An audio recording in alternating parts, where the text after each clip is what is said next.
Okay, the next ratios that we are going to be looking at in this question, problem 17.5a, are the solvency ratios. So solvency ratios, there are three in the notes. There's the debt and equity ratios, there's the pledged assets to secured liabilities, and times interest earned. In this question, the solvency ratios that they're asking us to calculate are the ratio of pledged assets to secured liabilities, and also, which other one? Times interest earned, so F and G. So the first one we're going to look at is the ratio of pledged assets to secured liabilities. So you would go and have a look at your formula sheet. Okay, pledged assets to secured liabilities. Let's find it on here, and it's number 6. Okay, so the book value of your pledged assets over the book value of your secured liabilities. Okay, so what that means is this is a ratio that perhaps a mortgage holder would use to figure out how secure the debt of a company is. You would need some careful interpretation here because we're using book values, not market values.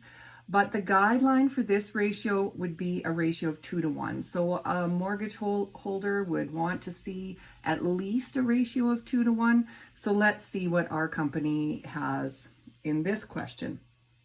So pledged assets to secured liabilities. So the book value of pledged assets to the book value of secured liabilities. Now, if we look at our balance sheet here, it's telling us that we do have a long-term note payable secured by the mortgage on the plant. So our long-term note is $114,000. The book value of the plant is $326,520. So those are the two numbers that we're going to use. So in the answer sheet here, you're going to have $326,520 over top of the $114,000. Okay, that's going to give us 2.86 as our answer, and we'd like to see a 2 to 1 ratio. This is a 2.86 to 1 ratio. So it's actually favorable compared to what the benchmark is for this. We'll look later to see how it compares to industry for this question. The next one is times interest earned, and times interest earned measures the security of maybe the return or the payment to creditors, if you like. You would like to see a ratio of 2 or more here. That is considered to be safe. So how many times can we pay the interest based on what our income is before income tax and interest expense? So if we have a look at our formula sheet, times interest earned is number 9 on the formula sheet. So that is going to be income before interest and taxes over interest expense. So if we go and have a look here, that is going to come from our income statement. Okay, income before interest and taxes is, in this question, $75,480. Okay, then interest is deducted after that, and income taxes are deducted after that, over top of the interest expense. And if we find the interest expense there, it's $11,400. So that gives us the information that we need to do this calculation. So times interest earned, back to our answer sheet here, times interest earned is going to be $75,480 over $11,400. And that is going to give us 6.6, and in this case, it's times. The answer wants to know how many times, so we're going to say 6.6 times.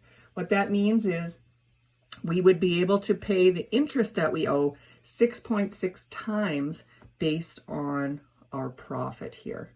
Okay, so then the analysis portion of this question wants us to identify whether the ratios are favorable or unfavorable compared to industry average. So we'll go back to that industry average chart that we have On page 1122, we've got the industry averages all here. So if we look at the industry average for the ratio of pledged plant assets to secured liabilities, the industry average is 1.4 to 1. Okay, our company is 2.86 to 1. So this is favorable compared to industry average,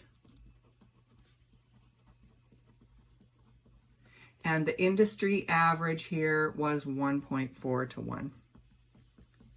So the higher the better, and we're quite a bit higher than industry average for this ratio. Now, times interest earned. Let's have a look at that one. If we go over to our chart here, we can see that times interest earned in industry is 50. So there's a big difference between 50 and 6.6. Which do you think is better? Well, 50 obviously is better. It's much higher. We can pay that interest 50 times based on profit in the industry, whereas this company can only pay it 6.6 times. So it's unfavorable. So we're going to go back to our question here. 6.6 times. This is unfavorable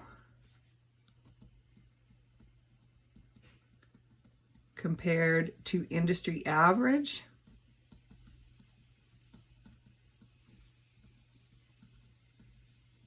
of 50. Okay, so when you see this type of question, that's how you want to answer it. Calculate your ratio, figure out how is the answer supposed to be. Is it in times? Is it in a ratio? Is it in days? What is it? And then compare it to whatever we happen to be comparing it to. If it is previous data or industry average, in this case industry average, say whether it's favorable and unfavorable and why.